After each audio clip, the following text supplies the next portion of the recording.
ओम वंदे गौ मातरम। मित्रों, आप सबका स्वागत है आज के भोजन के व्लॉग में। व्यायाम के बाद हवन किया।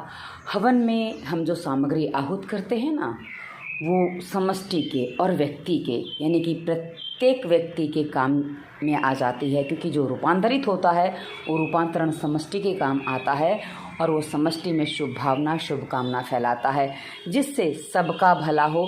क्योंकि हमारी भावना सुखी बसे संसार सबकी रहती है।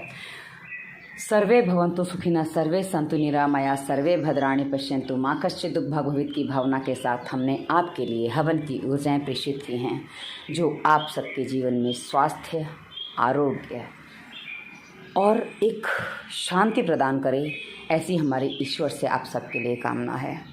तो कल जैसा कि आप जानते हैं शरद पूनम थी। शरद पूनम को खीर बनाई गई थी, जिसको हमने रात को चांदनी में रखा था। आज सुबह सबसे पहले उसी का सेवन हुआ। इसका भोग रात को ही लग गया था, क्योंकि रात को ग्रहण था, तो उसमें तुलसी पत्र डाल दिया गया था, तो भोग लग गया था। और उसके बाद आज दोपहर में भोजन हुआ परवल की सब्जी और नारियल की चटनी। नारियल की चटनी कई प्रकार से बनाई जा सकती है और मैं अलग अलग तरीके से बनाती हूँ। कुछ चीज़ें उसमें कॉमन होती हैं, कुछ एक दो चीज़ें बदल जाती हैं, जो उसके स्वाद को परिवर्तित करने के लिए पर्याप्त होती हैं। तो आइए आज का भोजन कैसे बना वो भी देख लेते हैं। क्योंकि आप जैसा कि जानते हो मेरा भोजन बहुत सिंपल तरीके से बनता है, पर मैं पूरा वीडियो इसलिए आपको देती हूँ ताकि जिनको भोजन बनाना बहुत कठिन काम लगता है वो भोजन को सरलता से बना सकें।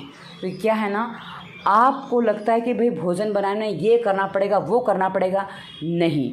स्वास्थ्यवर्धक भोजन बनाने के लिए विशेष कुछ नहीं करना होता। उसमें हो सके उतनी कम प्रोसेस की जाती है। जीरा डाला, राई डाला और थोड़ी सी मैंने आज इसमें मेथी डाली थी, और मेथी के बाद इसमें 2 दाने मैंने डाले थे काली मिर्च के। ये देखिए 2 दाने, केवल 2 दाने लिए थे मैंने, काली मिर्च के डाले थे। और इसका आज मैंने तड़का दिया। उसके बाद सब्ज़ी मेरा काटना यथावत चालू था कि सब्ज़ी काटना उतने ही समय में हो जाता है। लोग कई बार सब्ज़ी रात को काट के रख देते हैं। रात को काटी गई सब्ज़ी बहुत सारे अवगुण ले आती है, बासी हो जाती है। और जितनी जल्दी मतलब चक्कू जो है ना मित्रों, सब्ज़ी में जितनी जल्दी लग जाता है उतना वहीं से उसका अंदर का तत्व ख़त्म होने लग जाता है, तो काटना नहीं चाहिए। उसके बाद मुझे लगा सब्ज़ी कम पड़ेगी तो मैंने थोड़ी प्याज डाली, और प्याज डालने के बाद फिर मैंने सोचा अब सब्ज़ी जो बाकी है काट ली है, क्योंकि मुझे समझ में आया कि परवल कम पड़ जाएंगे और मौसम बहुत सूखा है। 2 दिन पहले मैं परवल लाई थी, वो काफ़ी हद तक सूख गए थे, और इसलिए उसको मैंने करीब सुबह पानी में डाल दिया था।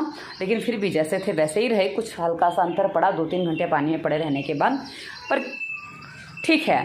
क्योंकि अब समझ में आ गया कि भाई 2 दिन से तीसरे दिन के लिए सब्ज़ी ला के नहीं रखनी है, तो बस आज और कल की सब्ज़ी बहुत से बहुत ला सकते हैं, परसों की सब्ज़ी नहीं ला सकते इस मौसम में, कम से कम, क्योंकि बरसात का मौसम नहीं है, अब सूखा बहुत ज़्यादा है। इसलिए मित्रों इस मौसम में घी और तेल वाली चीज़ें, जिसमें तेल वाली चीज़ें अर्थात जिसमें प्राकृतिक तेल हो, जैसे नारियल है, तिल है। अभी तिल खाने का मौसम थोड़े समय बाद आएगा। बीज हैं, जो बीज का मैंने आपको बताया था कि पाक कैसे बनाया गया है या उसका पंजरी कैसे बनाई है, वो यदि आप लेंगे तो ये हमारे भीतर की जो सूखापन आता है ना, उसको भरने में हमारी सहायता करता है, उसको ठीक रखने में सहायता करता है। ऊपर से लगाना उतना काम का नहीं होता। आज मैंने इस चटनी में अलग से जो डाला था वो मूंगफली भिगा दी थी मैंने सुबह, तो मूंगफली भिगा के डाली थी ताकि आज की चटनी का स्वाद अलग आए। और मूंगफली भिगा के थोड़ी खाई जा सकती, क्योंकि गर्मियों में तो बिल्कुल मूंगफली मैं नहीं खा सकती, सर्दी और ये सर्दी ऋतु में भी मेरे लिए अच्छी नहीं थी। अब इसका थोड़ा, मुझे मूंगफली वैसे बहुत अच्छी लगती है, तो मुझे मूंगफली घी में भून के अच्छी लगती है, पर कोई बात नहीं, चटनी में भी अच्छी लगती है। तो इस प्रकार आज चटनी बनाई, और उसके बाद मैंने टमाटर पीस के सब्जी में डाले, क्योंकि टमाटर जो है ना मित्रों वो सब्जी में थोड़ा सा रसा कर देते हैं, जिससे सब्जी सूखी सूखी नहीं लगती है। वैसे तो सब्जी में चटनी के साथ लेती हूँ, समस्या नहीं होती है। तो इस प्रकार से आज की सब्जी बन के तैयार हुई, और ये सब्जी जो है ना बहुत सरलता से बनी।